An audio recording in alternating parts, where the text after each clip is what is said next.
Boa noite a todos. Mais uma vez, sejam bem-vindos ao nosso dia de estudo. Gostaria de convidar a todos nessa noite especial, né, que a gente possa juntos, né, fazermos uma grande corrente de oração neste momento. Peço que fechem seus olhos, que tenham uma respiração profunda, que permita que a espiritualidade nesse momento chegue a cada lar, nos trazendo as bênçãos dessa noite. E juntos erguemos nosso pensamento ao nosso Pai Celestial em agradecimento por mais uma reunião, louvando Ele pela sua infinita magnitude e nos dar esse tão precioso bem, que é o direito que nós temos de fazer escolhas, sermos livres para semear, mas responsáveis ao colher. Meu Pai, peço nessa noite que o Senhor nos ilumine, que o Senhor promova um ambiente de aprendizado, um ambiente caloroso de recepção, que o Senhor possa visitar cada lar, escutar cada um dos pedidos que são feitos nesse momento, que não só os lares que estão conectados aqui nessa noite, mas todos os lares desse nosso orbe que nesse momento clamam por vossa misericórdia diante de todas as escolhas que poucos têm feito, mas que repercutem na vida de muitas pessoas.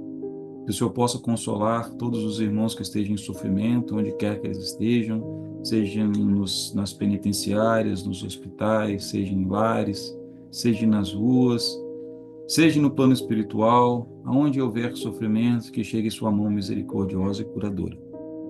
Nos proteja, Pai, de nós mesmos.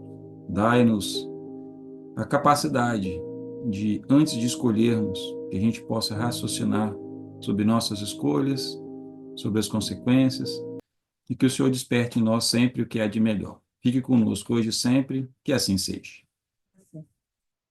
Muito bem, muito bem, muito bem. Estamos nessa noite com esse tema, apesar de ser livre-arbítrio, mas ele tem tudo a ver com o título do nosso livro. Afinal, nem tudo é karma, mas tudo é escolha. O que se é não livre-arbítrio, se não for escolha? Mas como a Adriana disse, né, nós temos que o estudo ele está sendo baseado no livro, e eu fiz aqui um resuminho para que a gente possa relembrar, né, tudo que se aconteceu, né, que está envolvido com o tema escolha até o nosso capítulo. Então, voltando do início, porque pode ser que alguém esteja, né, adentrando o nosso estudo neste momento, hoje, né, a nossa saga, né, desse nosso grande épico da noite, ela começa com quem? A Paula, que há muitos e muitos anos atrás, né, ela faz uma escolha dolorosa que é sair de casa, né?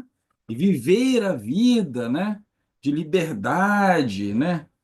Com aquele homem que a mãe não tinha apoiada, qualquer semelhança com a nossa vida é mera coincidência, né? Enfim. Então, ela parte planejando que nunca mais volte, né? Então, esta escolha, né, aparentemente de dependência, de aventura, o que que nós vimos? Que levou ela para um caminho muito difícil, de sofrimento, de desilusões, ao lado de Fabrício, né, personagem. Então, ela passou muito tempo ali, ele colocou chifre nela, fez aquela confusão toda que a gente foi acompanhando. Depois, né, de lá no fundo do poço, ela recebe a ligação, a mãe dela está doente, ela acha que a mãe está morta, então ela decide, ou seja, mais uma vez, ela escolhe voltar e encarar o seu passado. Por sorte, né, para mim foi grande sorte dela, né? A mãe dela não está morta e ela, neste momento, ela conhece o que será o grande amor da vida dela, o doutor Felipe, né? Então, ou seja, ó, quantas escolhas e como os caminhos vão se abrindo, né? Então, só que o que acontece? O doutor Felipe tinha um relacionamento com uma moça chamada Letícia, né? Mas ele, no fundo, sabia que não tinha futuro. Então, o que que ele escolhe? Ele escolhe se aproximar de Paula, mas ele comete um erro, uma outra escolha. Ele não foi totalmente transparente com ela sobre o término que ele teve com Letícia. E o que que acontece? Acontece várias coisas que a gente viu ali. Isso é só um grande, né, cenas dos capítulos passados, né? Então, o que que acontece? né? Depois a gente vai, né? Ele tem um relacionamento, depois a gente conhece Letícia. Letícia vai para Londres, não foi para o Canadá, foi para Londres, e lá se apaixona pelo Pierre, né? Só que ela ficava dividida entre o amor de Pierre, que era o amor verdadeiro, e o Felipe, que era o genro perfeito para sua mãe, Verônica, né? E Verônica sonhava, né, que era o doutor Felipe, que é que na imagem naquela época não conhecia ter sua filha casada com um médico, né? Então, esse era o sonho da mãe de Letícia, né? Mas essa escolha não era dela. O que que acontece?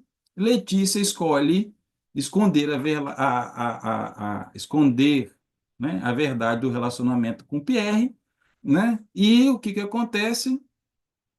No meio do caminho, né? Um descobre, o outro descobre, e o que acontece? E essa escolha dela de esconder, ela só vai cavando um buraco cada vez, né? Mais fundo e difícil aí. Olha nossas escolhas aí. Enfim, acaba sendo o quê? Nós temos um vício, né? De fazer o quê? De ficar pulando, né? De evitar, ou de escolher aquilo que dá menos dor. É o que a gente foi aprendendo com ela. E mesmo depois, e aí a gente falou de Verônica, né? Quem é Verônica, né? Verônica é a mãe dela. E que está muito voltado àquelas pessoas, a nós em algum momento, que a gente está voltado só para o plano material. Então, ela só pensa em quê? Status, filha casar, né? Quando Letícia descobre, não, Verônica descobre que Letícia não quer mais casar, ela bola um super plano, né? Mirabolante, né? Que é fazer o quê? Sequestrar a Paula. Olha só, onde vai olha só as escolhas, consequências, né? Então, o que que acontece? Ela vai e envolve um ex-amor da vida de Paula, que é o Mário. Aí nós começamos a ver a espiritualidade agindo, influenciando os pensamentos de um e outro para que escolhas sejam feitas de forma diferente. E aí, durante essa palestra, a gente vai ver que, apesar de o plano espiritual, como a gente vê fortemente no livro, a partir desses capítulos seguintes, né? Principalmente o capítulo 46, 49, até o 9, a gente vê a espiritualidade o tempo todo tentando impulsioná-los a fazer escolhas que eles não arquem com consequências mais duras. Mas a gente vê a nossa teimosia refletida ali, que mesmo os nossos mentores, os nossos guias, os nossos amigos, falando, Léo, não vai por esse caminho, que esse caminho você vai se lascar. Não, eu quero ir porque eu sou o melhor. E a gente se lasca, né? Então, é sobre isso que nós iremos falar dessa noite, né? No livro a gente vê muito as escolhas de Verônica, as escolhas de Paula, as escolhas de Letícia, as escolhas de Vanessa, que tem, né? E aí a gente vê, a gente já viu que Felipe já foi casado com a Paula na vida passada, uma larga a outra, então, ou seja, está se reverberando nesse núcleo, né, atual as escolhas que foram feitas no passado. E em cima disso, continua-se, né, tudo isso vindo à tona, nos dando, e aí o que mostra, né, a beleza a beleza do processo reencarnatório, a beleza de estudarmos a doutrina espírita, é que a gente vê que novas chances nos são dadas para fazer escolhas, muitas vezes sobre a mesma matéria, ou seja, sobre aquilo que a gente errou, para verificar se a gente vai fazer uma escolha diferente agora do que nós fizemos no passado. Então, esse é o grande arcabouço do nosso bate-papo de hoje, né? Então, muitas vezes a gente se pergunta: será que nós somos realmente livres para escolher o nosso caminho ou que já está tudo escrito de antemão? Principalmente quando a gente estuda, a gente vai ver falar: existe um processo reencarnatório. Então, tudo que vai acontecer na minha vida já está pré-determinado. Mas será que é isso mesmo? Ou será que nós temos direito a fazer escolhas? Será que livre-arbítrio ele é só um conceito filosófico ou ele acaba exercendo um pilar fundamental na nossa vida? Principalmente nós, estudantes da doutrina espírita, das nossas vidas futuras. Porque essa não será a nossa última vida, não é isso que a gente está estudando? Porque a gente sempre fica olhando a nossa vida passada. Ah, o que eu cometi de erro na vida passada? O que aconteceu que eu estou escolhendo hoje? Enfim, mas as nossas vidas futuras estão reverberando ainda para frente. Em função do quê? Das escolhas que nós fazemos hoje. Então, por isso que acho que a gente sempre refletir sobre essa questão do livre-arbítrio, eu acho que este livro, né, para a sociedade como um todo, ele traz essa questão de a gente olhar o passado, né? Ou seja, karma, né? A gente aprende, nós utilizamos, nos apropriamos aqui no Brasil da palavra karma, né? De refletir na nossa vida, né? Ou seja, o reflexo da lei de causa e efeito, e a gente atribui geralmente tudo o que está acontecendo na nossa vida hoje somente às nossas escolhas ruins do passado, ou seja, o nosso karma. Mas, sabiamente, o livro diz que nem tudo é karma, mas tudo se resume às escolhas que fazemos hoje. Então, como diz a N, né, podem fazer as suas perguntas, né? Então, o que que acontece? Quando a gente, e aí a gente está falando de doutrina espírita, quando nós vamos lá no livro dos Espíritos, aí vocês poderiam estar perguntando assim: senhor, existe algum lugar no livro, ou seja, na codificação, que fala sobre o livre-arbítrio? Então eu vou começar com a questão 843 do livro dos Espíritos. Então existe lá, tá? E aí, olha só, livre-arbítrio é igual a liberdade de escolha. Essa questão, dentro do livro dos Espíritos, está exatamente dentro da lei da liberdade, lá no capítulo 10º. Então, a questão 843 diz o seguinte: Kardec pergunta: tem o homem um livre-arbítrio de seus atos? A espiritualidade responde: pois que tem a liberdade de pensar, tem igualmente a de obrar. Sem o livre-arbítrio, o homem seria apenas uma máquina.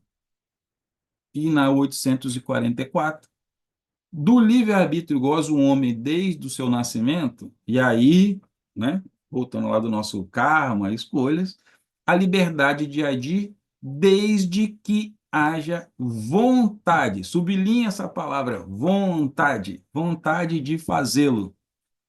E aí começa a nossa história na seguinte resposta. Por quê? Nas primeiras fases da vida, quase é nula a liberdade, que se desenvolve e muda de objeto com o desenvolvimento das faculdades. Pausa. Quando nós olhamos nosso processo evolutivo, nós já estudamos na doutrina espírita que a gente já passa por várias fases, como individualidades. A gente vê lá do reino, né, mineral, o vegetal, depois, né, vai chegar no nominal a gente. Então, ou seja, em cada fase dessa, onde a nossa consciência ainda ela está sendo criada, o livre-arbítrio ele vai ser no mais puro instinto, e aí a espiritualidade vai conduzindo todos nós, até que nós tenhamos mais consciência. Então, logo, o nosso nível de livre-arbítrio vai estar ligado ao nível de consciência que a gente vai alcançando. Se olharmos a nossa vida material, é o que acontece quando nós nascemos. Nosso livre-arbítrio, ele é limitado. Agimos por instintos porque começamos a fazer algumas escolhas instintivas. Se eu gosto de uma comida, se eu não gosto de outra, tem algumas escolhas que nós vamos fazendo, mas somos guiados pelos nossos pais durante toda a infância. Depois, na adolescência, a gente já acha que começa a saber alguma coisa, a gente vai ganhando um pouco mais de liberdade. Depois que a gente chega na vida adulta, nós já temos consciência sobre o que é certo, o que é errado, dentro do conceito da sociedade. Sabemos o que é moralmente certo, o que é moralmente errado. Já absorvemos alguma coisa das religiões que nossos pais foram criados e nos criaram. Então, a gente já tem um destino. Então, ou seja, a cada nível de consciência, a nossa, a nossa consciência ela vai aumentando. Então, o que que acontece? Não existe como a gente escapar do livre-arbítrio. Porque, e o que que acontece? Ele é algo que Deus nos permitiu, Deus nos dá a liberdade. Só que, como diz a pergunta, sem o livre-arbítrio nós seríamos máquinas. E eu gosto muito de uma parte que ele diz, que ele fala assim, ó, sem o livre-arbítrio, o homem não teria nem culpa por praticar o mal e nem mérito para praticar o bem. Não é profundo essa resposta da espiritualidade? E aí, muitas vezes, a gente fala assim, mas eu não tenho direito de escolha. Eu nasci numa situação onde que eu preciso seguir isso aqui. Mas nós sempre temos direito às escolhas. Por exemplo, a gente fala de processo reencarnatório. Muitas vezes nós nascemos em um lugar que ele vai nos desafiar, aquilo que nós somos os mais fracos.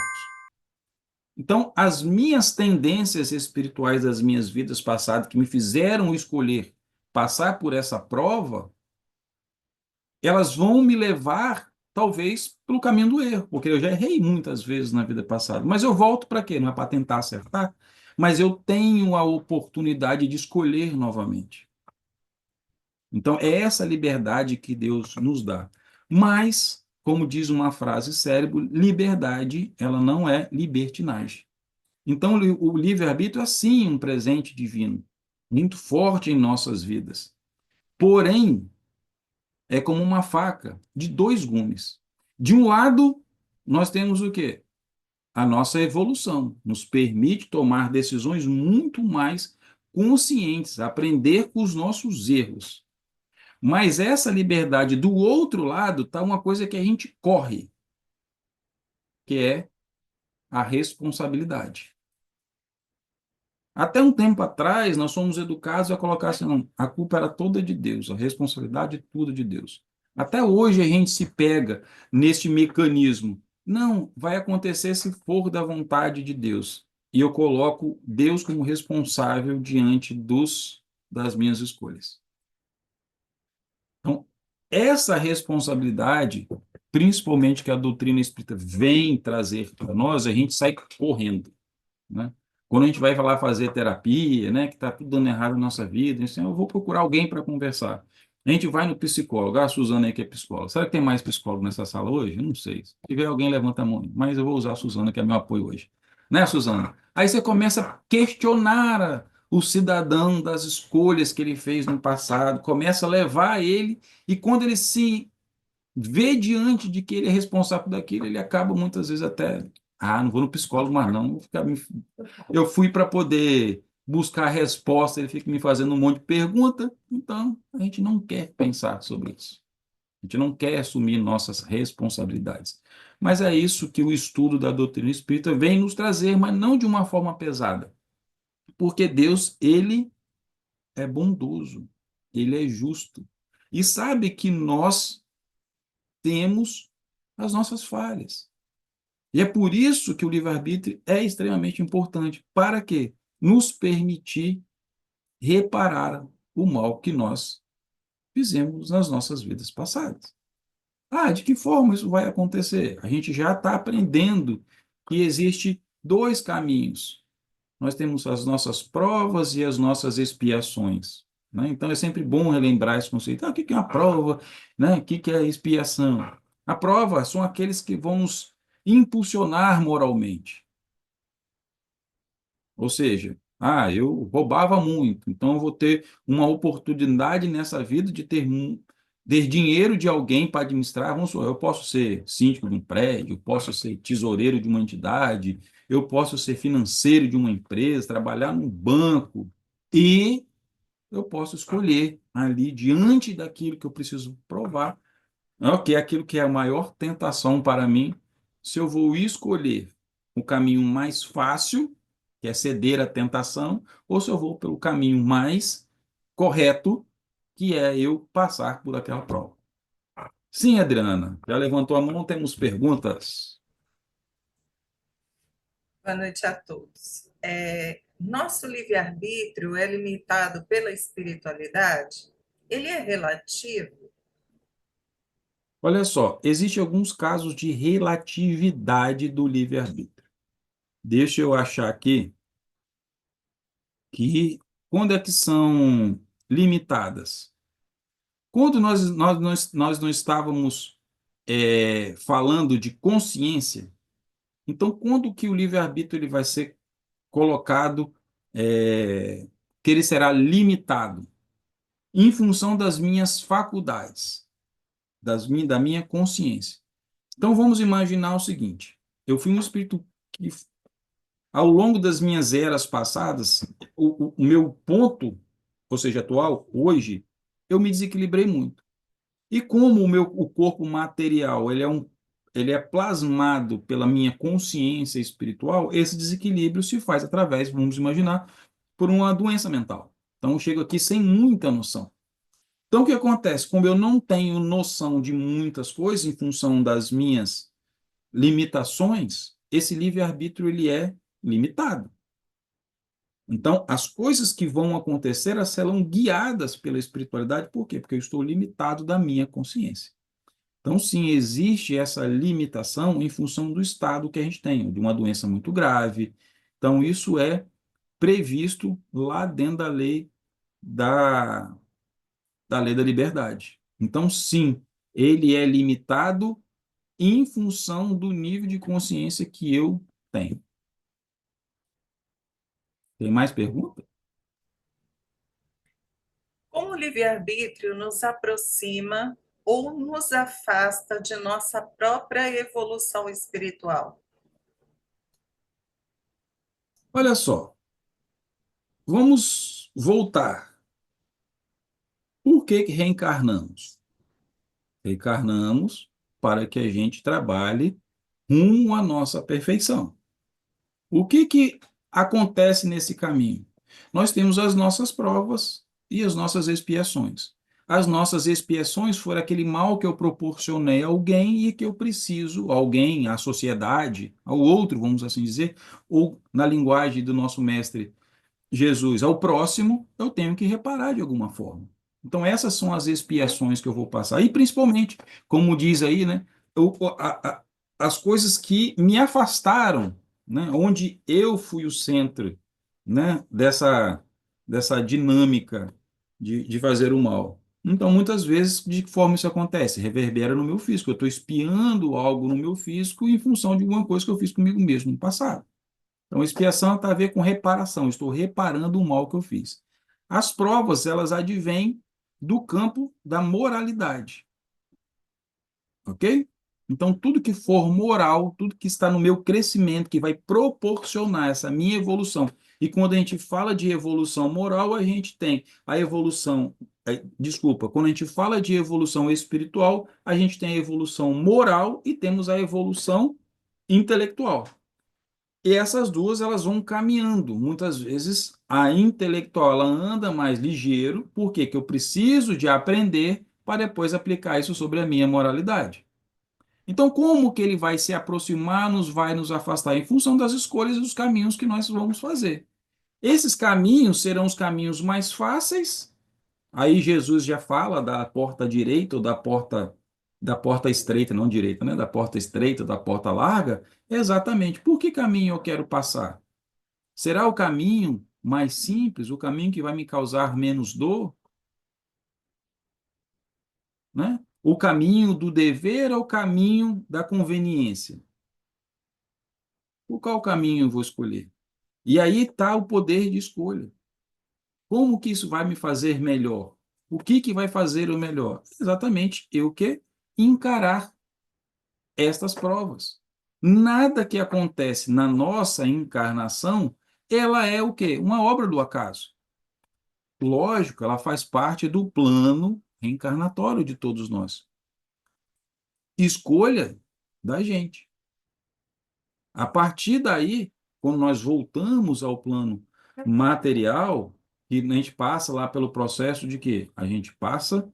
Como é que vai funcionar isso? Nós temos lá. Esquecemos o nosso passado, né? A gente volta para fazer o quê? Para aprender com as consequências. Aí, o que acontece? Aprender com as consequências tem a ver com como a gente olha o que a vida vem dando de feedback para a gente. O que a vem retornando? O que está acontecendo? Então, quando a gente fala se está nos aproximando, a gente pode fazer um inventário, vou chamar esse nome porque Santo Agostinho fala, não sei se é no Evangelho do Segundo Espiritismo ou está no Livro dos Espíritos, mas ele fala do inventário moral que ele faz. Então, quando a gente faz um inventário moral, eu vou olhar se as minhas escolhas, e aí sabendo que o que que é uma evolução espiritual? Não é eu olhar, e aí vou chamar o Mestre Jesus novamente, né? Jesus que amai o próximo como a ti mesmo. Ou quando a gente vai lá no Livro dos Espíritos, lá na lei da justiça, do amor, da caridade, quando a gente vai falar sobre justiça, a gente vai olhar o que é justiça? Não queira fazer com o outro aquilo que você não quer que faça com você. Então, a gente pode tomar esse pressuposto como o nosso ponto inicial para o nosso desenvolvimento, nossa evolução moral. O quanto que eu estou fazendo diariamente, que eu estou fazendo com o próximo, mas eu não gostaria que fizesse comigo. Começo a falar. Já começo a olhar, fazer esse feedback da vida. Por mesmo que eu, do meu processo reencarnatório, eu esqueci o passado, no qual, por que que eu esqueço o passado? Para eu focar nas minhas lições atuais. Por isso que a gente esquece o passado. Para que a gente tenha escolhas sem que tenha algo pesando na minha consciência. Vamos imaginar, eu reencarno numa família onde que o meu irmão um dia me assassinou. Se eu venho com essa memória, eu vou continuar chateado com ele. E ele, possivelmente, com culpa por ter me assassinado. Vamos voltar lá, Caim e Abel. Mas se a gente esquece o passado e volta como irmão novamente, sem esse peso da lembrança, mas a gente traz na nossa memória. A gente pode brigar muito um com o outro. A gente pode, né, quando criança, eu não sei porque esses meninos são assim, um tem que ficar, né, implicando tanto com o outro. Mas de acordo, os nossos pais nos vão dando o quê? Orientações, vão nos explicando, vão nos formando moralmente. E aí a gente vai lidando o quê? Vai aprendendo com essas consequências. Lá na frente eu vou conseguir olhar o meu irmão e, possivelmente, quando eu desencarnar, construir algo que se eu não tivesse esquecido, se eu não tivesse focado nesta encarnação, curtido, apesar das nossas, que muitas vezes isso acontece no nosso dia, apesar das diferenças que nós encontramos entre nossos familiares e amigos, a gente consegue, com esses olhos, extrair aprendizados um com o outro. E quando a gente foca nos aprendizados, assim, puxa, apesar das nossas diferenças, quanto nós aprendemos um com o outro em função das nossas escolhas. E aí, o que que acontece?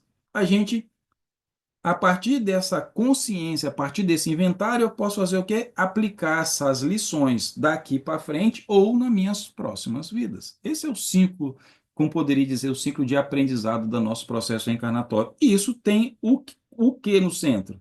O direito de escolher. Então, ele vai nos aproximar e nos afastar, como a pergunta diz, da nossa própria, em função se essas escolhas vão estar alinhadas com os códigos que a gente tem, códigos morais que nós temos hoje. Qual o mais simples, mais fácil da gente encontrar? Os evangelhos.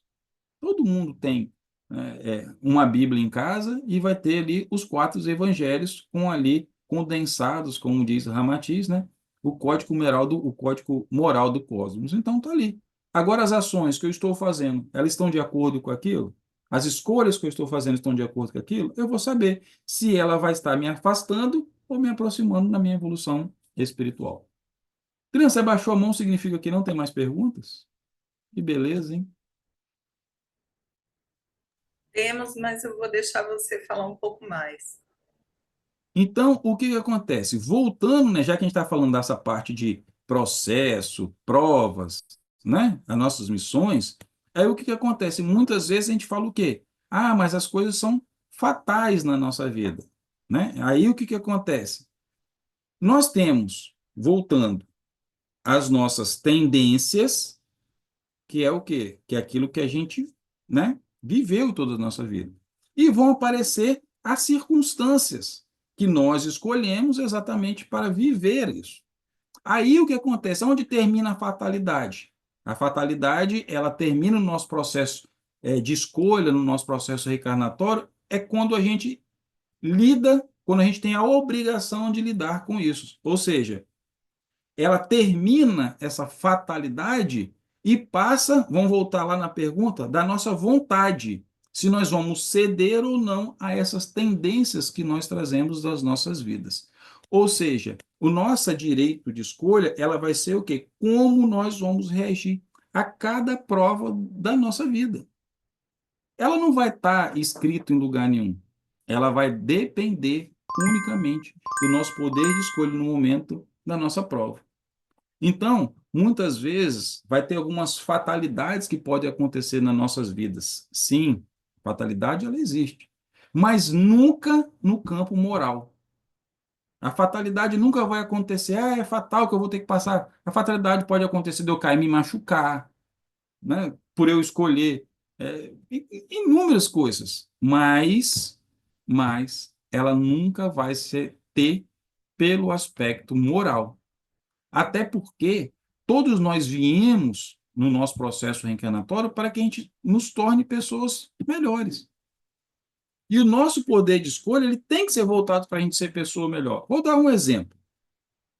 Se eu acho uma carteira, se eu acho uma carteira, eu tenho muitas escolhas que eu posso fazer.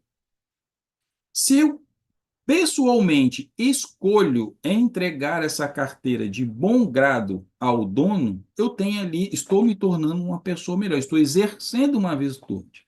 Agora, se eu acho essa carteira, alguém olha para mim e fala: se você não devolver, eu vou te denunciar, e aí eu escolho devolver porque alguém me ameaçou, eu não estou agindo, eu não estou melhorando. Eu estou agindo por quê? Porque alguém me coagiu. Então, escolha, livre-arbítrio, ela tem a ver com isso, as nossas provas, o que que nós vamos fazer diante das nossas provas. Então, ou seja, qual é a fatalidade do meu processo reencarnatório? Eu nascer. Mas dentro do contexto de nascer, e muitas vezes, vou voltar ao exemplo, de nascer num lugar onde eu vou ter que fazer muitas provas de escolhas morais, para confrontar com aquilo que eu venho buscar me aperfeiçoar, a fatalidade é eu ter nascido ali, eu ter nascido num lugar pobre, ou num lugar onde vai ter, eu vou ter envolvimento com drogas, mas a partir daí não existe mais fatalidade. Eu vou ter o quê? Condições de exercer o meu livre-arbítrio para o meu crescimento moral. Então, ou seja, se eu vou ceder ou não às tentações, vai depender única e exclusivamente de mim. Sim, Adriano? Qual a diferença entre determinismo e fatalidade? Caramba, que pergunta cabulosa essa, hein? Olha,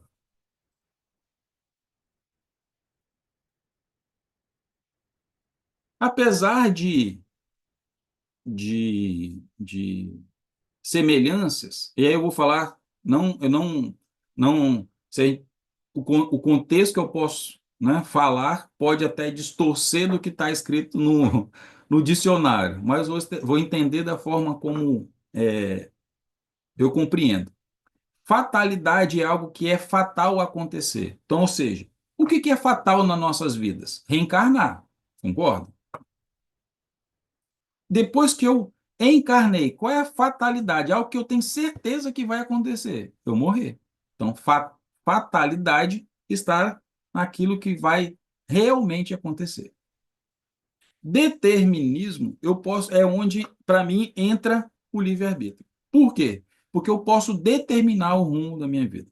Certa vez eu li um livro que ele começou muito badalado, um autor americano chamado Stephen Covey, acho que é assim que fala o nome dele, chamava Os Sete Hábitos das Pessoas Altamente Eficazes. Então traçava ali hábitos das pessoas que ele estudou, que eram pessoas que faziam tudo. E depois ele escreveu o oitavo hábito, da eficácia. Você sabe que agora esqueci o nome do livro? Da eficácia. Vou pesquisar aqui depois. Mas tem lá o oitavo hábito. E lá no livro ele fala o seguinte, que nós, entre diferente da lei ele vem falando da lei da ação e da reação, né? Porque a gente fala muito assim, ah, eu xinguei porque alguém me xingou, a lei da ação e reação, né? Eu vim, traz isso da física, né? Eu vim, tomei né? Fui agredido e simplesmente reagi. Só que nós, seres humanos, em função do livre-arbítrio, ou seja, do poder de escolha, entre eu receber o estímulo e agir, existe exatamente, né, a lacuna da escolha. Então, o determinismo, ele sofre a influência da minha escolha. Isso é tão forte que até a física quântica hoje explica, lá no experimento da dupla fenda, que a força do observador, ou seja, a vontade do observador, ela consegue mudar o átomo de posição. Isso é o quê? Determinismo. Estou determinando. Muitas vezes a gente vê agora nos planos esotéricos determinações. Aí eu determino que isso vai acontecer na minha vida. Eu começo a fazer afirmações de determinações. Então, eu estou escolhendo aquilo. Então, determinismo, para mim, tem a ver com aquilo que eu posso escolher e posso mudar. A fatalidade eu não tenho como mudar. Ah, a Anne pesquisou aqui para mim, o oitavo ato, da eficácia à grandeza, né? Então, ou seja, eu transformar. É aquilo que a gente está. Na verdade, quando a gente olha o título desse livro, ele tem tudo a ver com o processo todo que a espiritualidade nos traz da doutrina espírita. Por quê? Olha só, da eficácia à grandeza. O que é eficácia? A eficácia é a minha parte intelectual, ou seja, tudo aquilo que eu vou aprendendo. Eu sou um grande cientista. Agora, o que é a grandeza? O que eu vou fazer com esse conhecimento?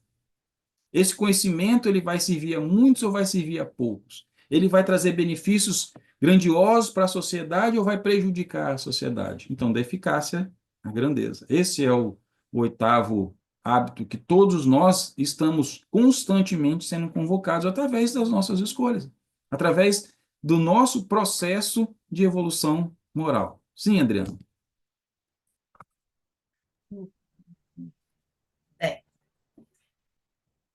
É, aproveitando o que você acabou de falar, o determinismo de provas e expiações anula, de alguma forma, o nosso livre-arbítrio? Boa pergunta essa. O que acontece? Se anulasse, se anulasse, vou voltar lá à fala da espiritualidade, né? Se não tivesse o livre-arbítrio, o homem seria sempre condenado pelo mal e nunca teria a oportunidade de fazer o bem. Então, ou seja, o determinismo, ou poderia talvez até dizer, né, a fatalidade da prova e das expiações exatamente é onde nos dá a oportunidade de usarmos o nosso livre-arbítrio. Porque diante das escolhas, e aí eu vou entrar o determinismo, de como eu vou determinar que rumo a minha vida ela vai se tomar de acordo com essa retroalimentação da vida, né? Ou seja, diante das provas e das expiações que eu estou fazendo, como eu vou determinar aquilo que está me chegando? Como que eu vou determinar a minha vida diante de uma prova moral, como eu disse lá atrás, né? Eu tive muito problema com dinheiro, fui um ladrão, roubei muita gente, e hoje eu venho para poder me confrontar com isso. Então, onde vem essa determinação? Ela vem das provas e expiações. E não vão longe, não. Quem é alcoólatra? Meu pai foi alcoólatra. Ele ia o AA.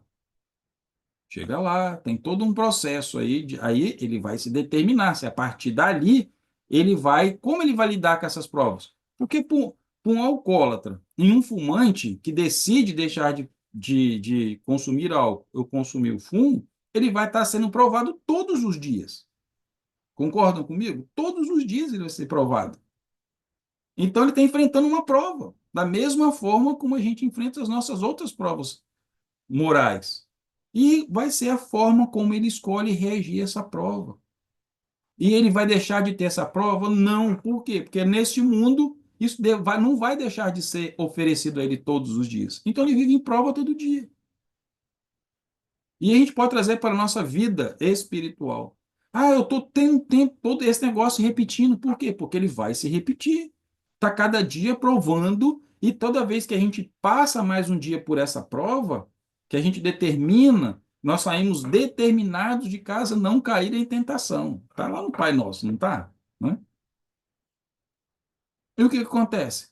Eu vou fazer o quê? Eu vou sucumbir ou vou resistir? Então, a expiações e as nossas provas, elas são as oportunidades maravilhosas que Deus nos dá exatamente para que a gente utilize nosso poder de escolha de forma diferente. Vamos imaginar o seguinte: todo mundo conhece aqui ou já escutou em alguma vez a parábola dos talentos. Jesus, né? O Senhor dá uma moeda para um, 5 para uma, 10 para outra.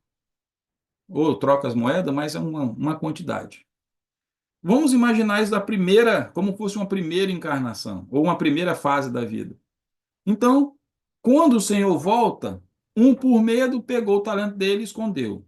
O outro rumou um monte de jeito, multiplicou, o outro também multiplicou. E vem, tá vendo? Olha, você não pode ter medo. Olha os outros. Os outros multiplicaram, colocaram, usaram, ó, processo intelectual, a eficácia. E você não usou. O que que eu, que enterrei, naquele momento fiz? Eu aprendi. Da próxima que alguém me der um talento, eu vou fazer multiplicar. Eu já vi o resultado. Isso pode acontecer num processo, dentro do meu processo reencarnatório, ou seja, neste momento daqui para frente na minha vida, ou eu posso levar isso à minha próxima vida. Agora, se este que usou, que enterrou a moeda, se não fosse dada a oportunidade dele passar por isso de novo, como que ele ia melhorar? Ele ia ficar o quê? Preso a simplesmente ter vivido por medo uma vez. Isso aí é onde é o pilar da nossa evolução, onde está o direito de escolha, onde está o livre-arbítrio na evolução. É proporcionar a todos nós o direito de escolhermos novamente em função do que a gente aprendeu no passado. Próxima pergunta. Como você falou sobre isso, de que forma a reencarnação amplia nossa compreensão sobre responsabilidade e liberdade de escolha? Olha, bota a pergunta aí, porque essa pergunta é complexa.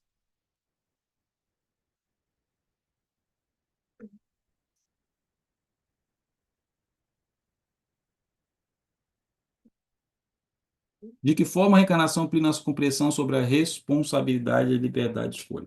Bem, como que ela vai aumentar? Primeiro, se a gente está falando de uma reencarnação, significa que nós passamos um tempo no plano espiritual. Então, nós estamos nessa vida, a gente desencarna.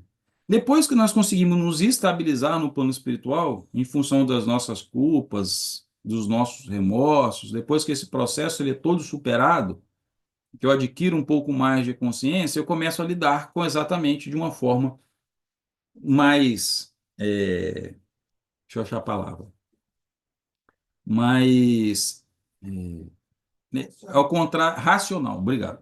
De uma forma mais racional. E aí eu começo a me preparar. Quando eu começo a usar o meu raciocínio, o meu racional, em função daquilo que eu vivi na minha vida anterior, e começo a analisar, realmente aqui eu poderia ter feito diferente.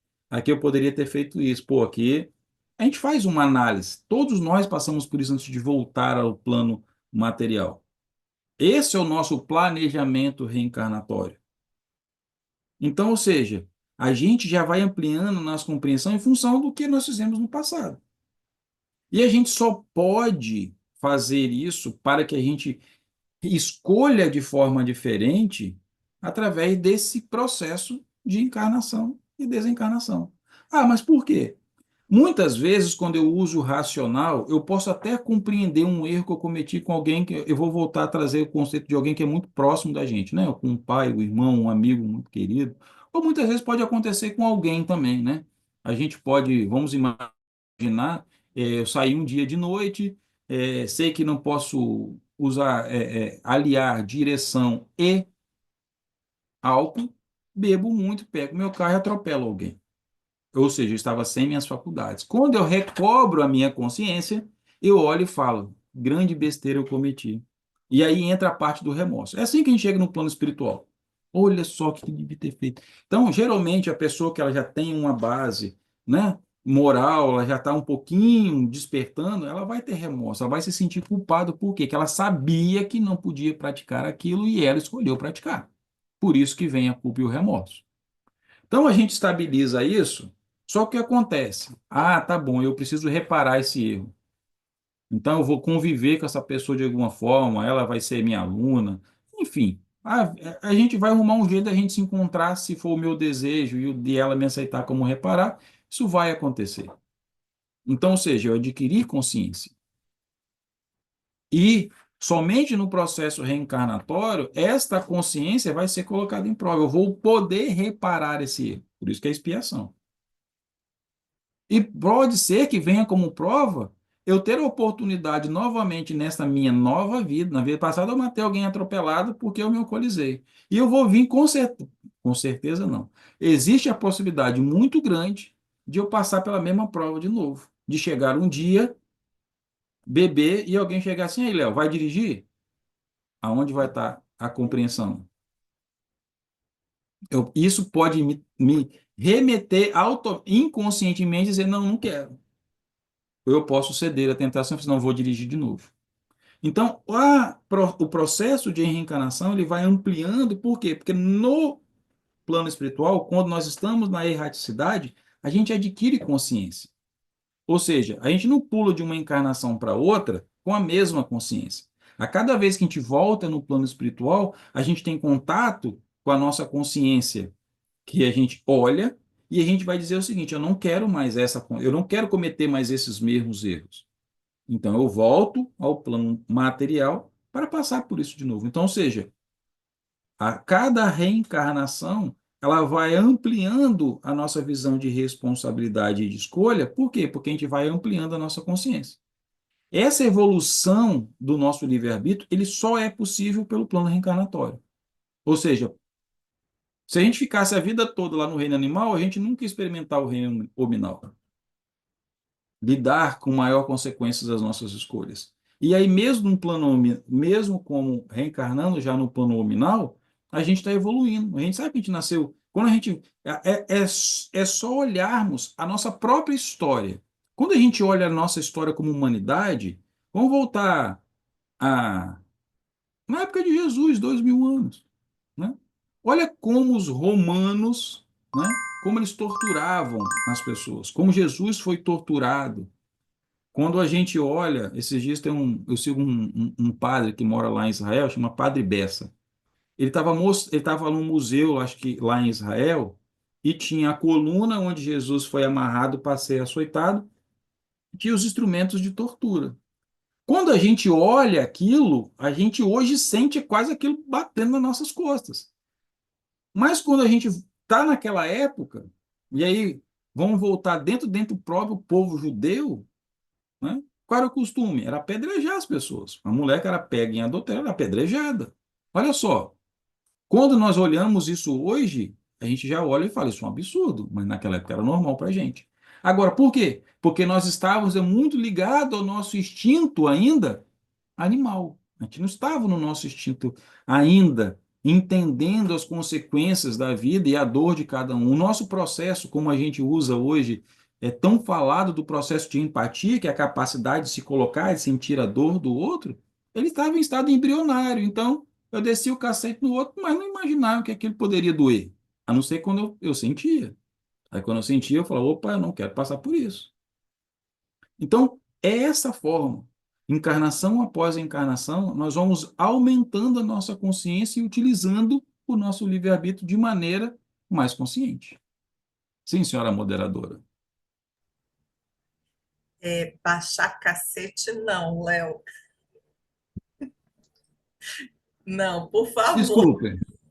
Depois você bota um pi lá, corta para Tá bom, usar a Havaiana. vamos lá. É, bem, quando o espírito encarna pela primeira vez e não havendo experiências pretéritas, como seria o livre-arbítrio? E aí eu acrescentei, e no caso de uma reencarnação compulsória, em que o espírito não teve momentos tão conscientes, como seria isso? Eu vou pular para Então, você. o que que acontece? Vamos voltar. Quando eu estou lá no estágio inicial, eu vou voltar ao exemplo do bebê, né? Quando nós somos bebezinhos, fofinhos, lindinhos, né? O que que acontece? Nós temos a nossa consciência, e aí é o seguinte, o que que acontece? Todos nós, mesmo que for dentro da nossa primeira encarnação, nós trazemos dentro de nós todo o nosso potencial divino, ok? Nós somos feitos, somos filhos de Deus, então o nosso potencial ele é divino. Sendo isso, todas essas leis, tudo que isso é falado, isso está no nosso DNA divino. Então, ou seja, isso está na nossa consciência. Eu consigo aplicar isso de forma consciente? Não, mas isso advém. Então, isso vem programado com a gente. Porém, nós estamos nas fases iniciais da vida, assim como um bebê recém-nascido. Então, ou seja, as nossas escolhas, elas serão mais limitadas do que alguém que tem alguém na evolução de Jesus, por exemplo, tem uma liberdade total de consciência, porque ele já passou por tudo isso. Então, ou seja, o que vai nos colocando para ser escolhido vai ser coisas, né? Eu vou beber água, eu vou beber leite. Entende? São coisas mais simples, porque eu vou adquirindo. Eu vou. Aí, como que eu vou usando o meu livre-arbítrio dentro do meu processo evolucional? Água mata a sede, leite mata a fome. Então, na próxima vez que eu tiver sede, eu vou beber água, da próxima vez que tiver fome, eu vou beber leite. Isso eu estou dando um exemplo simples, mas de como isso vai se processando. Muitas vezes, lá atrás, eu vou chorar, você está com água? Será que está com sede? Eu vou dar água. Será que está com fome? Eu vou dar. Alguém vai fazer isso pela gente. Isso também acontece numa encarnação compulsória, mas compulsória no sentido de quando ele não consegue ter capacidade de escolha. Porque muitas vezes eu encarno compulsoriamente porque eu não consigo ter consciência do que é melhor ou pior para mim. Vamos voltar lá no remorso? Eu não consigo saber o que é melhor ou pior para mim. Isso não chegou para mim, isso não está. Então alguém vai decidir por mim. Então, eu volto compulsoriamente, só que a mesma função de tratamento, né, ou seja, essa mesma limitação que um bebê tem, quem encarna compulsoriamente também vai ter. As provas não serão da mesma forma com alguém que tem consciência. Por quê? Vai ser sempre do nosso nível de consciência. Então, ou seja, no caso como diz a pergunta, no caso de uma encarnação compulsória em que o espírito não teve momentos tão conscientes. Então, nós sempre temos alguém cuidando da gente, né? Desde o nosso caso. Então, vai ter alguém que tem mais consciência e alguém que possivelmente conviveu com a gente, alguém que conhece a gente, alguém que acompanha a nossa vida, vai saber, inclusive, que escolhas, mesmo que sejam pequenas, vão acontecer no meu processo compulsório que eu serei capaz de cumprir ou não, como essa história da água e do leite. Por quê? Não tem aquela história que Deus não dá o cobertor maior do que o frio? Já viram essa? Existe essa frase? Existe outro, Deus não dá uma cruz que ninguém possa carregar? Isso está ligado exatamente à questão da nossa consciência e a quantidade que a gente vai usar do nosso livre-arbítrio. Então, se eu não fui encarnado compulsoriamente, não tinha condições, eles vão colocar uma escolha simples. Eu não posso ser privado do meu direito de escolher, mesmo que coisas simples. E aí o que que acontece? Fiz uma escolha, escolhi da forma que eu deveria escolher, aquilo começa a reverberar dentro de mim. Deu certo, porque lá atrás, de alguma forma, eu tenho essa consciência. De que forma? Nós não sabemos que nós recebemos influência do plano espiritual o tempo inteiro? Então nós recebemos influências negativas e recebemos influências positivas. Quando eu estou encarnado compulsoriamente, eu vou ter orientação. A melhor escolha que você pode fazer é essa. Então, Chico Xavier mesmo, em um dos livros dele que eu não me lembro, ele fala sobre isso, que neste momento que a gente precisa de escolher, nós não vamos pedir a Deus que escolha por nós. Nós vamos pedir a Deus que nos dê a sabedoria para fazer a melhor escolha. Isso é o quê? Eu clamar ao alto que eu tenha exatamente que me venha aquilo que eu preciso fazer que vai ser melhor para a minha evolução. Desta forma, como eu posso determinar, vamos voltar ao determinismo, que eu posso determinar isso na minha vida através de uma oração? Não. Vou tomar uma decisão. Isso vai ser bom ou ruim para a minha vida? Isso vai impactar a minha vida e a vida dos outros? Eu posso me colocar em oração, pedir orientação, porque os bons está em toda a codificação. que os bons espíritos venham nos auxiliar no processo. Então, nestes momentos, vamos imaginar, se eu não tenho condições, se eu estou na encarnação compulsória, vai vir aquele que cuidou de mim e vai falar assim, ó, Léo, a melhor escolha que você pode fazer é essa. Ah, eu posso estar em desdobramento dormindo? Posso acordar, mesmo diante das minhas dificuldades, eu posso. É melhor escolher agora a água quando tiver sede do que leite. Não sei se eu estou me fazendo entender de uma forma mais didática, mas a espiritualidade ela nos acompanha em todos os processos. E aí, dentro da sabedoria popular, existe realmente sabedoria. Deus não vai dar uma cruz que a gente não possa carregar. Ele não vai nos colocar diante da escolha que nós não somos capazes de escolher acertadamente. Vamos lá. Durante o planejamento espiritual, e aí eu acrescento também a ideia do nosso planejamento reencarnatório, então são duas coisas. Quais são os limites do livre-arbítrio?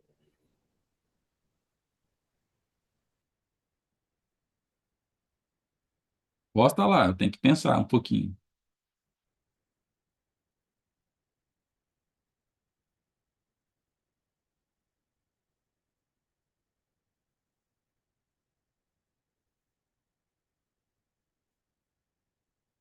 Bem, primeiro, nós já escutamos muitas vezes no nosso planejamento reencarnatório que acontece assim. Eu vou pegar a forma que eu vou tentar lembrar a forma que eu terminei a pergunta anterior, né? Que Deus não nos dá uma cruz maior do que a gente possa carregar e não nos coloca diante de uma escolha que nós não somos capazes de escolher de forma correta.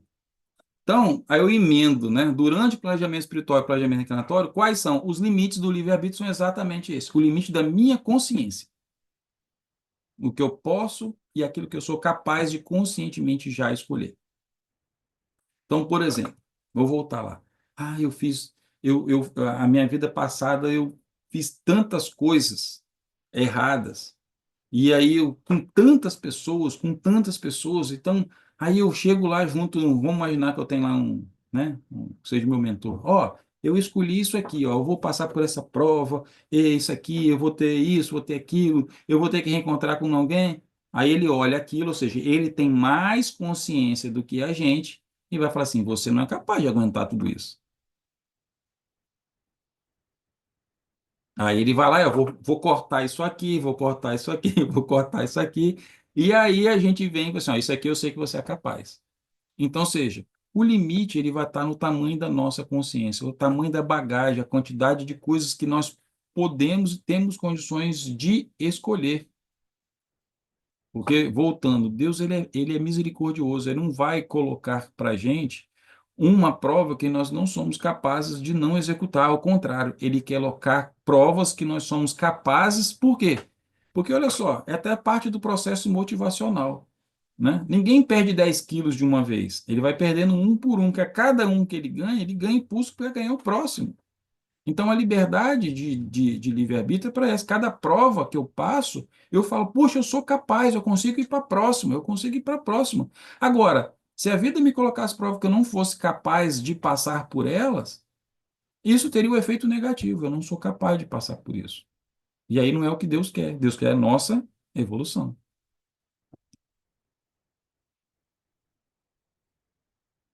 Próxima.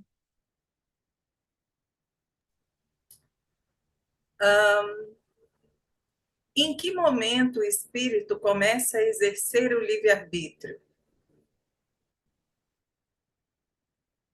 Vamos lá. Ó, quem vai responder essa pergunta não sou eu. Quem vai responder essa pergunta é a espiritualidade, lá na questão 844, que ela faz o seguinte: do livre-arbítrio goza o homem desde o seu nascimento? Aí a espiritualidade diz: há liberdade de agir desde que haja vontade de fazer. Lembra que eu até falei assim, ó, vamos sublinhar a palavra vontade? Nas primeiras fases da vida, quase é nula a liberdade que se desenvolve e muda de objeto com o desenvolvimento das faculdades, que é o que a gente já veio falando. Estando seus pensamentos em concordância com o que a idade reclama, a criança aplica o seu livre-arbítrio àquilo que é necessário. Aí a pergunta foi se... Coloca lá a pergunta.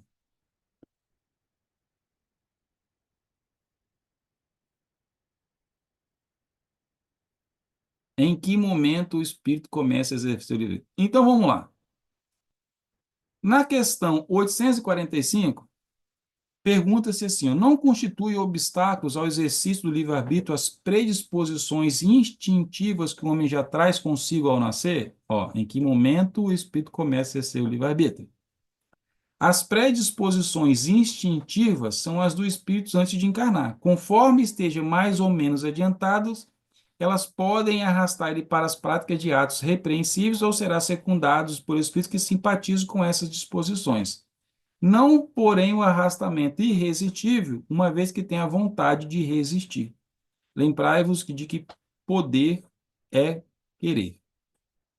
Então, ou seja, o espírito ele começa a exercer o livre-arbítrio dele desde que ele é criado. Vamos responder, desde o momento que eu sou criado. Agora, em cada fase da vida eu terei mais ou menos. Então, o que que eu quero dizer? Voltando que a gente já, né, falou sobre isso.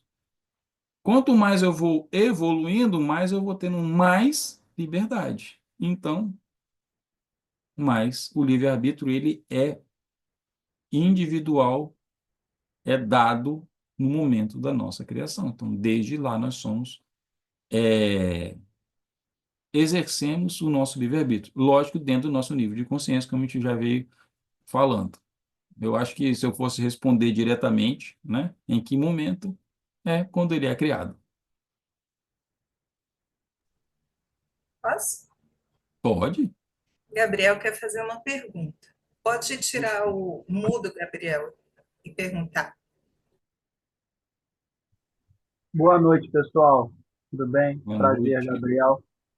Eu queria fazer a pergunta com base no que o Leonardo falou sobre o exercício do livre-arbítrio por Jesus Cristo, que em sua grandeza teria total plenitude, né, sobre as escolhas.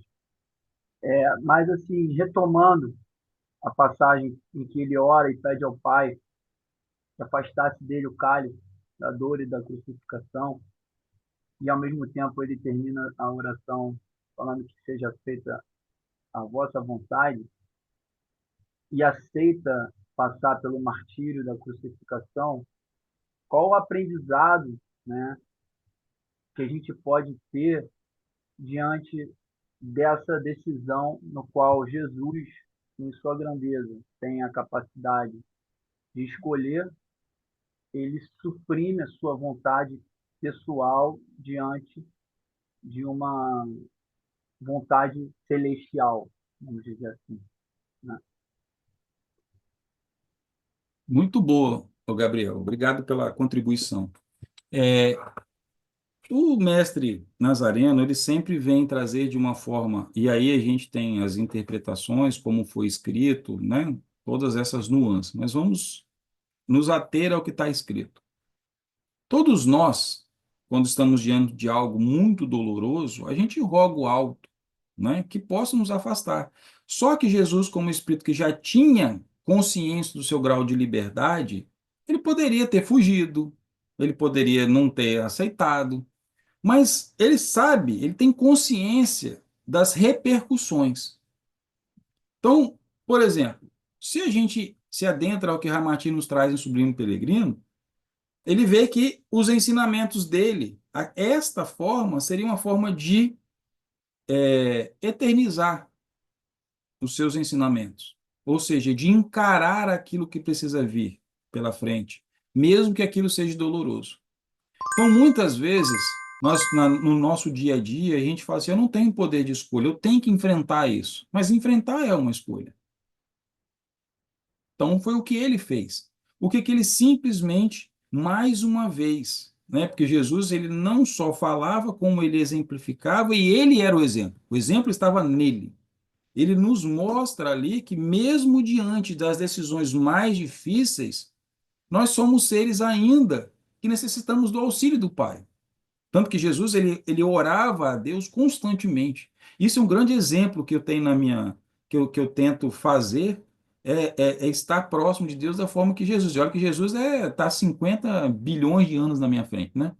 Mas se ele, nesse nível, né, de angelitude que ele tinha, ele continuava constantemente esse processo de comunhão, por que a gente não... E, na verdade, nós somos o tempo todo, dentro da doutrina espírita, incentivados a fazermos isso, porque essa é a forma dos bons espíritos virem ao nosso encontro.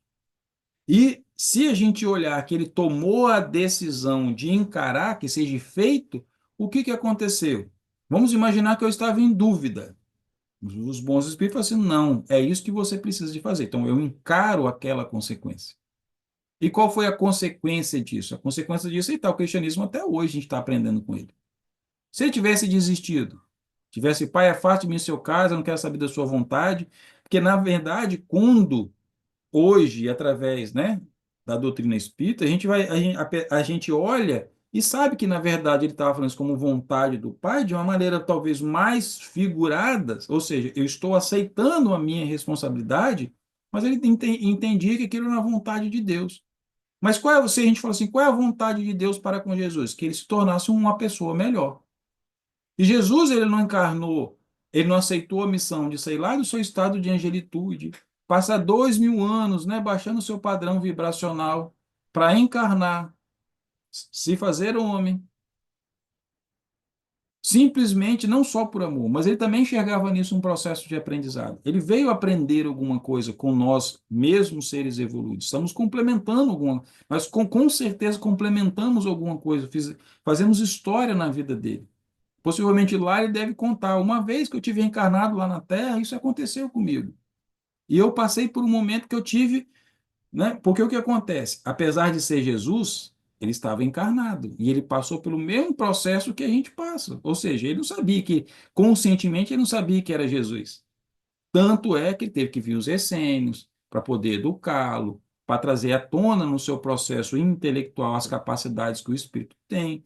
Enfim, todo aquele processo, e ele estava como humano, como todos nós. Então, ou seja, essa é a prova que Jesus passou como humano, como a gente, no sentido de se colocar igual, ou seja, ter dúvidas, mas rezar ao Pai e obter a certeza de que o Pai quer o melhor. E o que é o melhor para ele? Enfrentar a prova que vai torná-lo maior. E assim o fez. Se ele não tivesse aceitado a crucificação, não haveria o processo de, de, de, do processo da ressurreição, o processo da renovação. Hoje a gente já vê o que acontece quando Jesus morreu, tem várias literaturas, sabe que ele foi ao encontro de Judas, porque Judas não queria o mal de Jesus. Judas queria o quê? Quando Judas foi lá e fez o acordo, era que ele esperava, porque o povo judeu queria o quê? Qual era o desejo? Que a escolha do Messias é que ele fosse libertar eles do jugo dos opressores. E Jesus, ao contrário, Jesus se entregou. E Judas queria que o povo fosse libertado. E quando ele olha e entende que os fariseus não estavam fazendo isso para que Jesus, né, para a causa, mas em benefício próprio, ele tenta devolver a moeda, eles não aceitam e falam, você vai lidar com a consequência da sua escolha. E neste processo, como você trouxe, a gente também tem a escolha de Judas.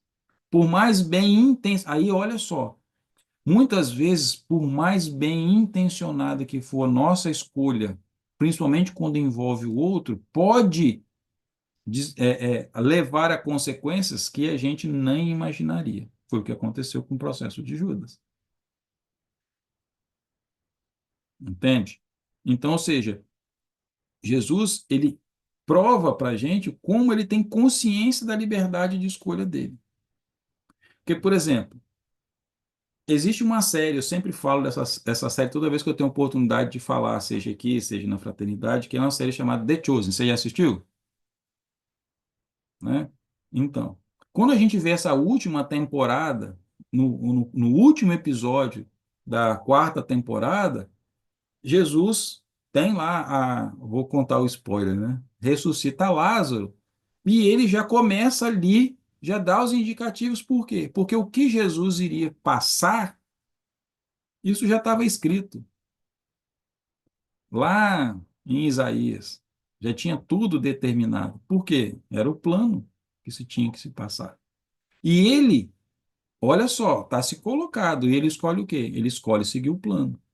E aí na série mostra muito isso. Mostra exatamente ele tendo consciência e exercendo a escolha plenamente, sabendo de que dias, né, dias difíceis estava por vir, e mesmo assim ele mantém a fé. Então é um grande exemplo para a gente de olhar, de entender a sua prova que tem que se passar e escolher passar por ela, mesmo que aquilo tenha que trazer naquele momento, porque a prova ela nunca é simples. A prova ela não é confortável, porque senão não seria prova, concordam, gente? Ela não é confortável, porque senão não geraria crescimento. Espero ter respondido. Obrigado pela contribuição. Leonardo do céu, tem pergunta pra caramba. Meu Deus, é 9h15. Nós vamos até amanhã, então. Vamos lá, porque eu quero as respostas de todas elas. Vamos lá. Se somos influenciados por espíritos, até que ponto nossas decisões ainda são livres? Olha só, essa é uma ótima pergunta. Vamos voltar lá. Olha só. Há liberdade de agir desde que haja vontade de fazer. Isso foi a espiritualidade que fez. Aí o que que acontece? Mesmo que os espíritos possam nos influenciar, mesmo que eles possam nos influenciar, nós temos o nosso poder de escolher. Então, ou seja, não existe ninguém forçar. A gente não força alguém a seguir o que a gente está falando. A gente pode influenciar. Então, os espíritos nos influenciam, mas tomar a decisão, ela é nossa.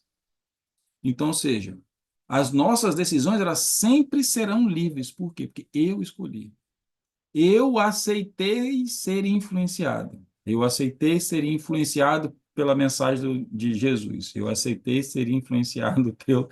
Vamos pegar Judas, né? Ele aceitou ser influenciado pelos fariseus. Foi uma escolha dele. Então, isso é muito importante, porque muitas vezes aí volta a questão da responsabilidade, que aí essa questão, né, de responsabilidade. Existe, vou voltar a falar de série, né? Existe a série lá na Netflix, Lúcifer, né?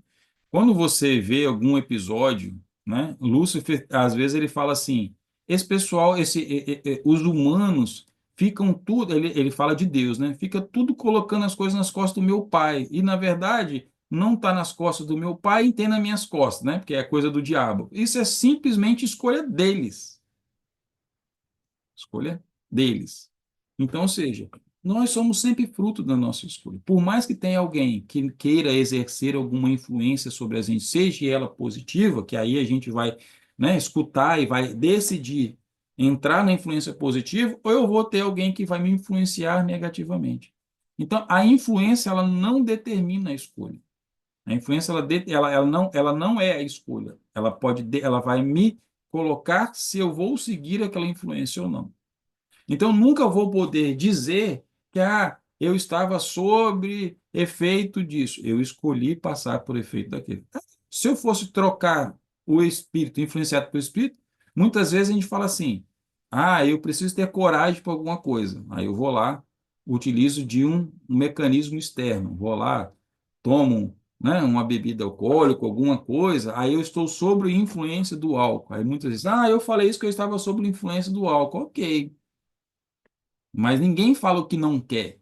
O álcool só diminuiu a capacidade, né, de, de todos nós temos, de quê? Do nosso filtro moral. Já pode ter diminuído. Então, ou seja, sobre a influência, eu falei aquilo que eu queria falar, o que antes eu não tinha coragem de falar, vamos assim dizer. Mas foi só pela influência? Não, foi pela minha vontade. Porque se eu não quisesse, eu não falava. Ponto. Então, ou seja, essa é uma resposta curta, né, e direta. Mesmo sendo influenciado, os espíritos, eles não mudam o nosso livre-arbítrio. Eles não nos tiram a liberdade. Essa responsabilidade é nossa. Então, se um dia algum obsessor vê e a gente segue, ele vai, dentro da lei de causa e efeito, ele vai ter lá uma expiação a pagar, porque foi responsabilidade dele o meu ato. Mas não me tira também o meu ato de reparar, por quê? Porque a escolha foi minha. Próxima pergunta.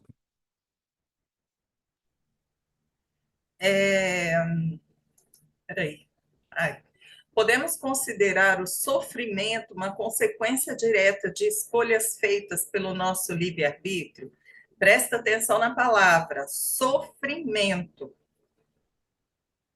Olha só, o que que é sofrimento? Eu não consegui entender, extrair da dor uma lição. Então, eu opto por sofrer. Então, por exemplo, um exemplo muito simples. Acordo de manhã, vou dar uma topada, né? O dedo vai doer. Eu posso, da dor, tirar algumas lições. Se eu tinha um. Aqui em casa eu tenho um pote cheio de coisa para poder servir ali para apoio de porta. Mas vamos supor que eu tropecei nele. Assim, ó, aí qual é a lição? Eu não posso deixar isso de noite, eu uso óculos e eu não vou enxergar. Eu posso fazer isso, posso fazer aquilo, tomar uma série de medidas para eu não tropeçar de novo. Mas eu posso entrar em sofrimento e dizer, aquele pote estava ali. Quem foi que deixou aquele pote? E posso passar o dia todo sofrendo com aquela topada, mas não sofrendo a dor, sofrendo as consequências. Então, o sofrimento ele tem a ver o quanto a gente extrai de lição da dor que nos foi causada. A pergunta é: podemos considerar o que que acontece? Sofrer é uma escolha. Às vezes, passar por uma dor não é uma escolha nossa. Eu posso estar atravessando a rua e ser atropelado, concorda? Eu não quis ser atropelado, foi uma decisão do outro. Vou sentir dor? Vou estar machucado? Vou. Mas continuar no sofrimento depois disso, aí o que que seria ficar sofrendo? Poxa, eu fui atropelado porque eu não estava na faixa, enfim. Então, o sofrimento é o quê? É uma consciência daquela dor que foi me colocada. Porque não existe sofrimento sem dor. O sofrimento ele é após a dor. Agora, o tanto de importância que eu vou dar àquilo, o tanto que eu vou ficar remoendo. Lá na fraternidade, né, em várias palestras, quando eu estive presencial e aqui, fala sobre, tem uma expressão, né? Ah, o quanto que eu vou deixar a pomba pousar e construir um ninho na minha cabeça. É o sofrimento. Quanto mais eu me vinculo ao sofrimento, mais ela está construindo um grande ninho sobre a minha cabeça. Então, ou seja, é, a consequência do sofrimento é direito do nosso livre-arbítrio, que é o quê? De continuar ou não sofrendo. O nível de nós, vou voltar, o nível de nossa consciência. O quanto eu. Como nível de consciência? Aí eu começo a entender que o sofrimento ele faz parte de um aprendizado, ele advém de um aprendizado. Eu posso escolher continuar ou não sofrendo. Ah, eu quero continuar, porque o sofrimento muitas vezes traz ganhos secundários. Que ganho? Eu estou sofrimento, eu estou cabisbaixo, eu vou ganhar carinho de alguém, atenção de alguém, alguém vai me ligar. E aí eu não quero sair do sofrimento. Por quê? Porque eu tenho ganhos secundários. Não é, Suzana? Não existe isso? Então, muitas pessoas continuam, aí entra no papel de vítima. É porque é bom ser vítima, porque vai ter alguém que vai ter pena de mim, vai passar a mão na minha cabeça, entende? Então, ou seja, podemos considerar o sofrimento uma consequência direta? Sim, uma consequência direta, por quê? Porque eu escolhi sofrer, ok? Vamos lá. Se você se recusar a perdoar hoje, está usando o seu livre-arbítrio ou está sendo escravizado por mágoas que você não controla? Vou voltar à historinha lá de trás. Nós só somos colocados em provas do qual nós somos capazes de passar. Ponto. Então, ou seja, as mágoas do passado vão fazer com que aquilo me leve uma tendência. Eu posso, aí eu vou voltar igual a história do sofrimento. Eu posso escolher embarcar num sentimento, eu posso lidar contra aquilo. Por exemplo, é, tem aquela oração havaiana lá do Opo Ono Ono, eu nunca sei falar esse negócio direito, né? Mas essa é uma. se a gente for olhar na profundidade das frases, né, ela vem exatamente ao encontro do quê? Da gente ir lidando a consciência disso, porque ela fala, eu sinto muito, por favor, me perdoe, te amo, sou grato. Olha só, ela traz as duas vertentes do amor, a do perdão, do amor e da gratidão, né? O amor, a gratidão, por ser grato, o reconhecimento da culpa, por favor, me perdoe, né? O ato da gente se desculpar. Isso são o quê? Isso são consciências. Isso é uma forma, por exemplo, de trazer consciência, e vamos voltar. Vou orar a Deus para que Ele me intua a melhor forma. Então, as mágoas do passado, elas são as provas, são fruto da nossa existência. Se fosse assim, nós estaríamos, aí vamos voltar, se não fosse o livre-arbítrio, nós estaríamos, como a resposta da questão 843, como máquinas. Então, a escravização teria se eu não tivesse direito a livre-arbítrio. Então, ou seja, eu não tenho poder de escolher. Aquilo foi fatal, ou seja, eu tenho uma mágoa, ela se instalou, e a fatalidade é eu vou continuar sempre magoado. E a encarnação, o processo de livre-arbítrio, ele existe exatamente para o tratamento dessa mágoa. Agora, quando que essa mágoa ela vai ser tratada? Quando ela vai ser exposta. Se eu, ó, minha pele está sã. Se eu passar um cicatrizante, vai resolver alguma coisa aqui? Não, né? Para curar tem que ter uma ferida, não tem? Então, as mágoas são as nossas feridas que vêm para serem curadas. Então, o livre-arbítrio é exatamente para decidir curá-las. Eu não posso ser. Se eu usar a palavra escravizado, significa que eu não tenho direito a escolher. Porque a escravidão não era assim?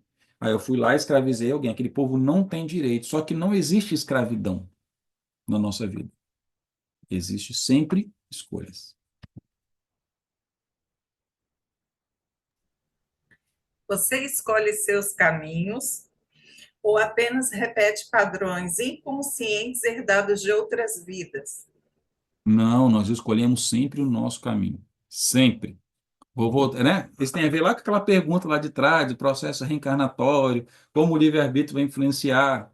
Nós escolhemos nossos caminhos. Todas as provas que nós estamos passando em nossas vidas foram escolhas nossas. Ponto. O que nós herdamos das vidas anteriores são os nossos padrões de comportamento, são as nossas tendências, e nessa vida a gente vem para confrontá-las.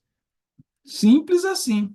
Simples, mas extremamente complexo e difícil de se colocar em prática. Mas a explicação ela é simples. Então, ou seja, nós escolhemos. Agora, quando a gente não passa pelo processo, né, de esquecimento, aí a gente volta aqui e fala, não é possível que eu fui desse jeito comigo. Essa semana eu e a Aline, nós estávamos conversando sobre isso. Não, não é possível que eu escolhi, não. E ó, ela até brincou assim, nossa, e olha que lá para o meu mentor, ele falou assim, não, você não vai dar conta, isso é só o que você dá conta. E aí, o que dá conta, a gente se desespera, né? Mas nós estamos aprendendo. Eu acho que até, acho não, eu acredito que até o nosso próprio desespero é que não vai nos levar a fazer escolhas diferentes do que a gente escolheu no passado.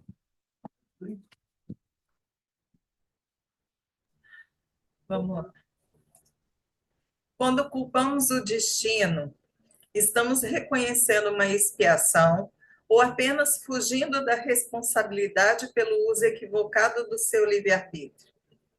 Olha, eu vou ficar com a última resposta que a pessoa mesmo deu, né? Bom que a pessoa que fez essa pergunta, ela sabe, né? O que que acontece? Quando a gente culpa o destino, né?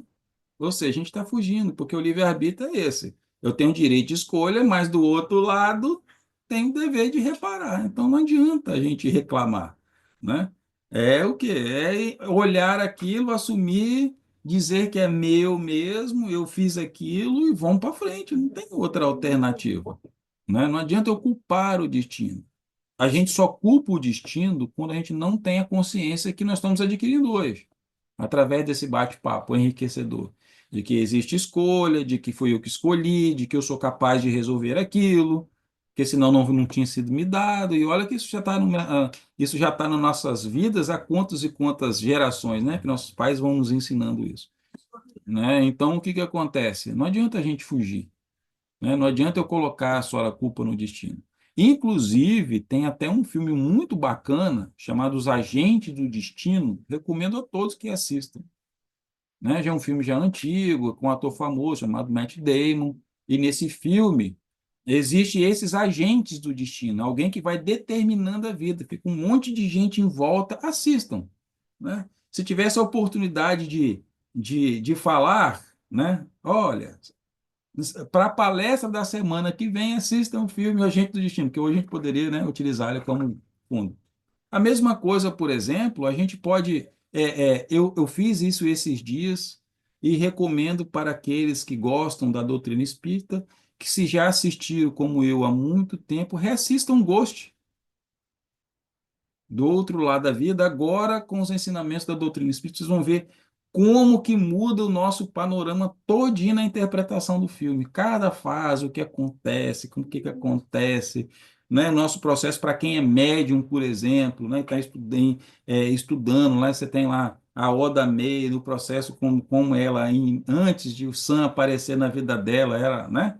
O que né? Ela falseava que escutava os espíritos. Aí aparece o Sam, começa a falar e ela não aceita, né? Muitas vezes a gente, e aí como a gente tira a lição da nossa escolha, né? Aí vamos falar o livre-arbítrio de médio, né? Eu vou trabalhar, eu vou médio e vou trabalhar, eu vou não trabalhar, né, Adriano? Né? Então, e aí? É a Oda May lá, e o Sam fica lá cantando para ela. Não, enquanto você não me ouvir, eu vou continuar, né? Um elefante incomoda, aí ele fica cantando no ouvido dela. Então, assista, é bacana pra caramba. E tem tudo muito a ver sobre livre-arbítrio, até porque o Sam ele tem uma escolha. Quando começa o filme, ele tem uma escolha a fazer. E ele escolhe lidar, né? Não se separar naquele momento, resolver, entender o que aconteceu com ele. É muito bacana, cara, é muito legal. Valia até um estudo sobre o filme. Mas vamos lá. Então, só respondendo mais uma vez, né? Nós não estamos reconhecendo expiação, nós estamos apenas querendo dar desculpa para a gente não fazer escolha. Essa é a última pergunta. Infelizmente, ela seria uma pergunta longa, resposta longa, mas não sei se você poderia falar alguma coisa. Poderia falar porque Pôncio Pilatos fez a escolha, livre-arbítrio, de lavar as mãos no julgamento de Jesus? Porque o povo fez a escolha de não libertar Jesus? Olha, para apesar que eu não tenho como responder isso em 3 minutos, né? Então, mas tentarei ser o mais breve possível. Nós precisamos viajar no tempo e entender que a gente toma. É muito fácil, com a consciência que nós temos hoje, a gente olhar para Pôncio Pilatos e olhar para o povo e conseguir enxergar decisões diferentes. Então, o que que acontece? Naquela época, né, quando a gente vê todos os filmes, a gente vê os relatos e a gente vê até isso hoje em dia, existia ali uma diferença de cultura muito grande, né? Onde você tinha o povo que era escravizado, era um povo inferior. Essa era a relação. Tanto que até a própria relação de trabalho, né? O trabalho é tido como algo ruim porque era feito pelos escravos, para quem era o povo dominado. Quem era, né? Vamos imaginar, quem fazia as coisas eram os judeus, né? Eram os escravos de Roma. O romano ele não fazia nada. Então, o que acontece? Pôncio Pilatos ele foi colocado numa situação muito complexa. Por quê? Porque ele tinha, e aí a gente tem que entender um pouco mais, né? Ele estava ali como governador da Judéia, enviado pelo imperador, que tinha dado uma missão para ele. Ele não poderia ter tumulto. Então, veja, por trás da decisão dele, por trás da escolha dele, ele teve uma série, né, que eu poderia dizer assim, de questões dele, né? Dele como pessoa, dele como a figura central de Roma. E do outro lado, você tinha um povo que estava julgando o próprio povo, porque quem julgou Jesus nessa história toda foi o próprio povo judeu. Aí, por que que o povo fez a escolha de não libertar Jesus? Porque da mesma forma como hoje nós somos influenciados por quem tem mais conhecimento do que a gente, se eu não sei determinado assunto, eu tenho duas escolhas. Eu posso perder um tempo e estudar e tirar minhas próprias conclusões, ou posso aceitar aquilo que alguém que estuda diz, que é o que a doutrina espírita combate. A doutrina espírita vem dizer para a gente que cada um vai lá, que se debruce sobre os livros, que faz, inclusive, suas próprias escolhas, e que muitos, mesmo que sejam ditos espíritos sábios, que falem, não confiem. Verifique se as suas palavras estão de acordo com o que, vamos dizer assim, o que Jesus pregava, o que, né, que a linha pregava. E não simplesmente acreditar, né? Se um dia chegar alguém na fraternidade, alguém se incorporar e falar, eu sou o doutor Bezerra que estou aqui, vocês vão fazer isso. A gente tem que sempre de buscar as nossas coisas. Naquela época, o povo não sabia ler, não sabia escrever, então você tinha ali os líderes religiosos como alguém que você tinha que seguir. E naquela época tinha muita divergência sobre os costumes materiais, é isso que Jesus veio libertar o povo. O jugo, ele não era o jugo só dos romanos, mas era o jugo dos próprios costumes. Como, por exemplo, a ideia de curar. Uma pessoa podia morrer num sábado, porque o sábado não podia se fazer nada. Jesus fez o quê? Vai lá e cura no sábado. Então, o que que acontece? Jesus começa a incomodar, por quê? Porque ele traz uma revisão até do costume do próprio povo. Jesus, ele era judeu, então ele conhecia os costumes. Eles estavam fazendo o quê? Uma reforma nos costumes. As orações eram orações não porque eu queria chegar a Deus, mas porque aquilo era um costume social. Você pega, eu estava dando exemplo de The Chosen, você vê lá os fariseus rezando em voz alta, orações bonitas, mas aquilo era o quê? Era só para aparecer. Então, o povo faz uma escolha por quê? Porque ele foi manipulado a acreditar que Jesus era um falsário, que aquilo poderia levar a um julgo maior de Roma contra eles, por umas infinitas coisas que aí a gente vai só fazer conjunturas. Mas de uma forma geral, era o quê? Escolhas. E aí a gente volta às escolhas lá. Aí toda escolha, né, ela vai trazer consequências. Se a gente pudesse colocar num simulador, e se o povo tivesse aceitado libertar Jesus, e Jesus não tivesse sido crucificado, será que a mensagem dele teria resistido até hoje? Ou seria somente mais um adiamento de uma execução dele? Porque eles poderiam arrumar uma outra forma de matar Jesus. Concordam? Por exemplo, quando a gente vai ler lá em Paulo e Estevão, né, depois de Jesus, os próprios judeus passam a caçar todos os cristãos. Então, ele poderia continuar o processo de ódio.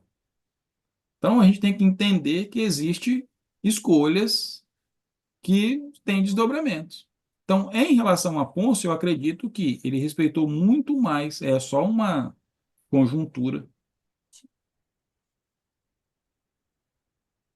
só uma conjuntura de que ele não ia se meter aonde ele não conhecia e tinha os seus aspectos políticos que ele não queria perder.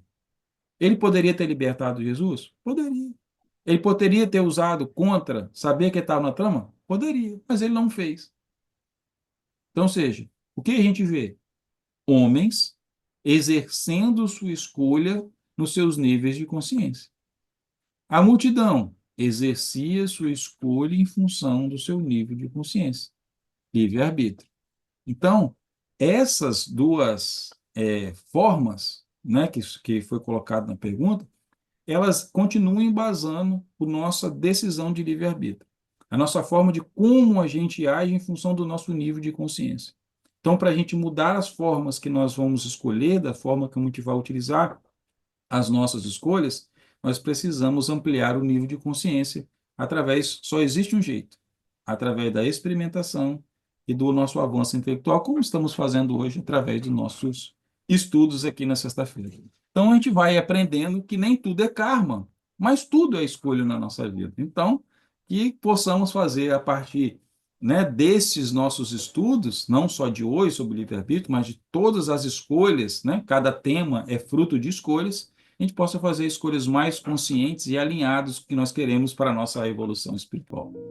Amém? Então, muito obrigado aí pela paciência, são 9h40, passei 10 minutos, né, do nosso horário, Mas, muito obrigado, acho que as perguntas foram enriquecedoras. Para mim, foi um grande aprendizado. E conto com vocês no nosso próximo estudo, na próxima semana. Então, mais uma vez, gostaria de convidar todos para que a gente possa, juntos, né, elevarmos nossos corações em sinal, mais uma vez, de agradecimento ao Pai Celestial por essa grande oportunidade de exercermos o nosso poder de escolha, de estarmos reunidos em plena sexta-feira, exercendo a escolha de continuar aprendendo, de fazer perguntas, exercendo nosso poder de querermos ser pessoas melhores. É por isso que estamos nos adentrando dentro dos conhecimentos da doutrina espírita, lendo esse livro maravilhoso que nos traz histórias que nós podemos aprender e não precisamos errar para aprender. Podemos aprender pela observação, pelo avanço intelectual. Então, Pai, eu peço que estendo nessa noite as bênçãos sobre todos os presentes, todos os que vão escutar essa palestra, ao mundo que carece tanto, mais uma vez, né, da sua misericórdia e de amor ao próximo. Que o Senhor nos fortaleça, nos sustente na nossa vontade de progredir cada dia mais, nos sustentando nas nossas escolhas e que possamos cada dia mais fazer escolhas que nos beneficiam e beneficiem o próximo. Fique conosco hoje e sempre, sob a proteção de nossa Mãe Maria, sobre a luz das estrelas e as bênçãos do nosso Pai Celestial. Que assim seja. Que assim seja.